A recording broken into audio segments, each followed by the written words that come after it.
ஸ்ருதி விளாடுறப்ப பார்வதி மேல விழுகுறாங்க. சாரு சொல்றாங்க ஸ்ருதிய பார்த்து, என்ன பார்த்து வர மாட்டியா? உங்க அம்மா பார்வதி கன்சீவா இருக்காங்கன்னு உனக்கு தெரியாதா?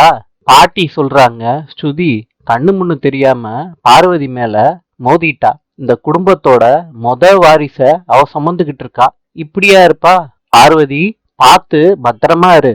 பார்வதியும் அர்ஜுனும் சொல்றாங்க ஸ்ருதி கிட்ட சாரின்னு. அம்மா ரொம்ப வருஷம் கழிச்சு கன்சீவா இருக்கேன்ல, அதாம்மா எல்லாரும் உன்னைய அப்படி பேசிட்டாங்க. கிருஷ்ணவேணி ரூமை தட்டிட்டு உள்ள வர்றாங்க.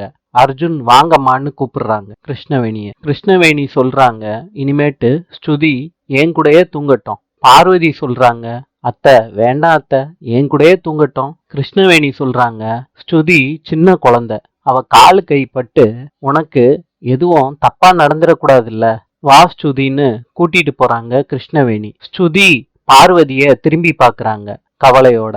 பார்வதி புன்னகையோட இருக்காங்க, வருத்தத்தோடயும் இருக்காங்க. நாளை சந்திப்போம்.